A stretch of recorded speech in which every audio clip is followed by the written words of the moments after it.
Hi, I'm Mal, and this is Miniature Warriors.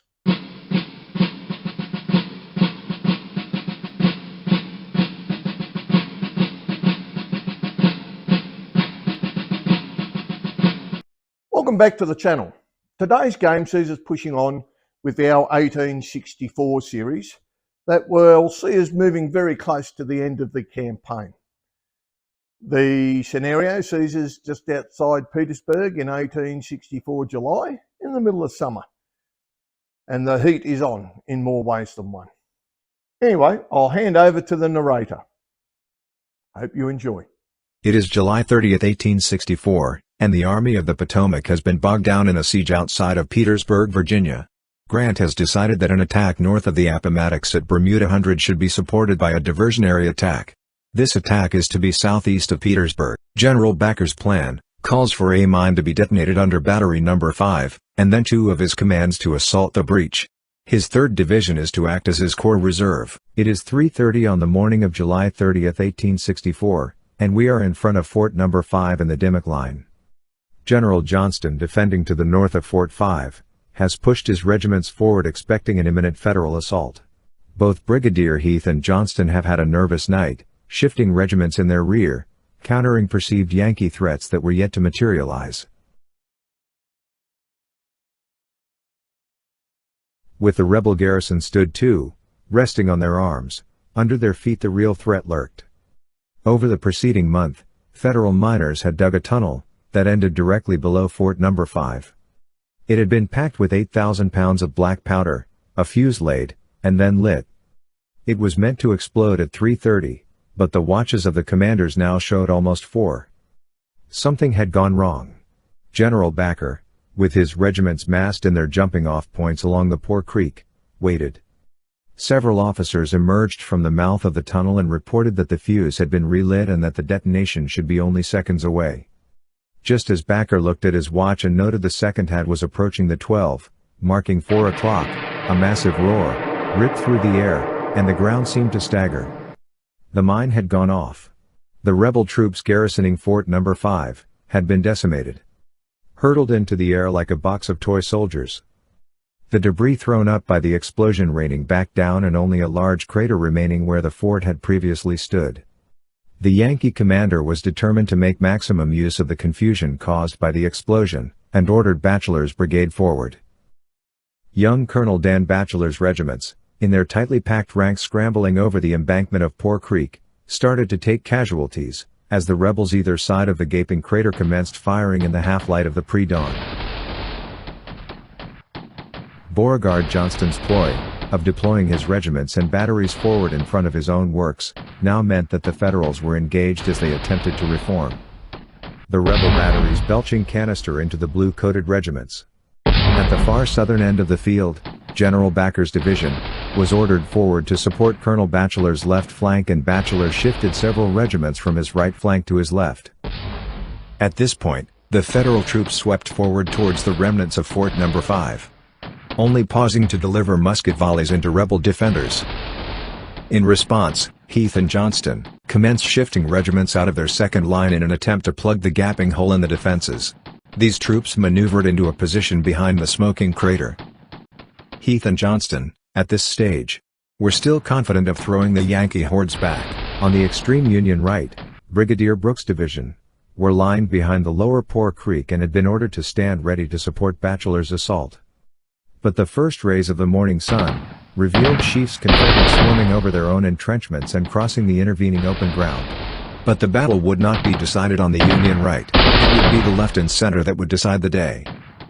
The area around the crater attracted more and more Confederate units, preparing to shore up the rebel defenses, as they watched the massing Federal columns crossing the intervening open ground. The intensity of the rebel fire increased, volley after volley smashing into the head of the Yankee columns, cutting away large numbers of the assaulting infantry. The Federal officers and NCOs, shouting and driving the young recruits back into formation, managed to maintain the momentum of the assault. Forward went the columns, angling towards the breach in the rebel line. On the extreme Federal left, Backer's columns angled for the still intact and manned Battery No. 6. His New York veterans, some of whom had been with the regimental colors since Bull Run, doubling forward, braving the defensive fire of the garrison. At the forward edge of the crater, a single section of rebel artillery had managed to survive the blast and quickly went into action, firing round after round of canister fire into the approaching Yankees. General Johnston, at the northern shoulder of the crater, pushed his reserve units forward to where they could fire down and onto the approaches of the breached Confederate defenses. Opposite, on the southern edge, Brigadier Heath's Virginians stood stoically, even after his leftmost regiment had taken almost 60% casualties when the crater had erupted. Relentlessly the blue-coated columns pushed forward, ignoring shot, shell and mini-ball. Backer's extreme left units, the Provisional 10th 20th New York, having been amalgamated due to casualties, and the 14th New York, Brooklyn's own, stormed the rebel works at Battery No. 6. A brutal murderous struggle took place, where no quarter was given or asked for, and slowly, doggedly, the rebel defenders were forced rearwards. On the rebel left, Colonel Sheaffe hoped to save the day, and launched his brigade into an all-out assault. They quickly crossed the intervening terrain, taking fire from Brigadier Brooks' deployed batteries, and then crashed into the Union battle line that had been deployed along the bank of Poor Creek. The reckless charge of Sheaffe's Texas Brigade smashed into Brooks' veterans who, although pushed back, counterattacked and drove the Southerners backwards. With heavy casualties, Sheaffe's spoiling attack had been driven off. With the repulse of Colonel Sheaffe's Texas Brigade, the rebel defense became more and more desperate. Brigadier Heath's right flank had been pierced by General Backer's New Yorkers, and Colonel Bachelor's Westerners, even though slowed by the loose earth that had been churned by the explosion, were driving through the gap of the crater. The crisis point for General Heath had been reached. His brigade's ability to resist was being sorely tested. Beauregard Johnston continued to refuse his right flank, doggedly holding against the Federal hammer blow that was aimed at the seam between his right and Heath's left. At this point, Brigadier Heath's hard-pressed Virginians now reeled backwards. Units that had moments before been holding their ground now skedaddled for the rear. Unit cohesion disappeared and desperate soldiers fled. The Confederate resistance had been broken, and victory had gone to the Yankees. The road to Petersburg and its vital rail junction lay open to the Federals, and only desperate hard fighting by the rebels later this afternoon would see the situation stabilize. General Backer's command had only taken light casualties, but was still reinforced by 2 additional New York regiments. General Backer was once again rewarded for his success in the field, being brevetted to the rank of 4-star general. Young Colonel Bachelor's command had engaged the rebels frontally and as such taken high casualties amongst his western regiments. They had, however, redeemed their honor from their whipping at Atlanta only a couple of weeks earlier.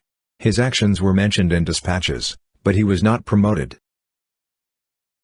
Brigadier Brooke, whose troops threw Sheaffe's rebel spoiling attack back, on the northern edge of the field, was both reinforced and promoted.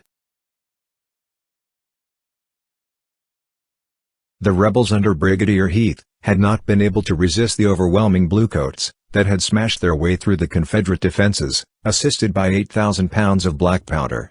Brigadier Heath's brigade was reinforced by the 45th Virginia. Colonel Sheaffe's Texians had assaulted out of their works in a spoiling attack that caught Brooks' division as they moved up into the cover of Poor Creek. The good colonel's valiant charge saw heavy casualties across his brigade. His brigade post-battle was reinforced with the 21st Florida, a newly arrived regiment. Brigadier Beauregard D. Johnston's brigade, in the center of the rebel position, had taken casualties primarily to those units that had been close to the crater. Johnston's troops had only given ground grudgingly, and General Lee in correspondence to Richmond praised the actions of the brigade. Johnston was reinforced with 2 raw regiments from Louisiana.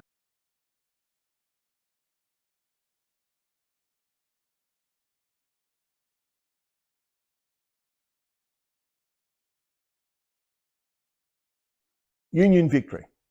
What a great scenario. The players were not aware that the mine was underneath a part of the Confederate line, except for, of course, the Union players. The Union players got to choose which of the 4 segments of that the mine was under.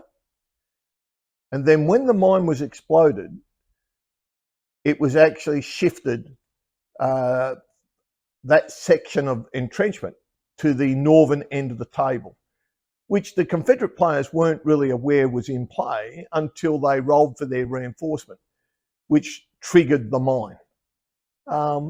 it worked very well.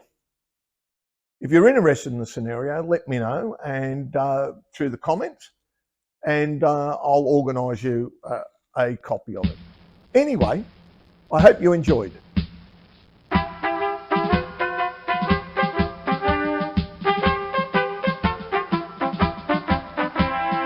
are a band of brothers and native to the soil, fighting for our liberty with treasure, blood, and toil. And when our rights are threatened, the cry rolls near and far. Hurrah for the bonny blue flag that bears a single star. Hurrah, hurrah for Southern rights, hurrah.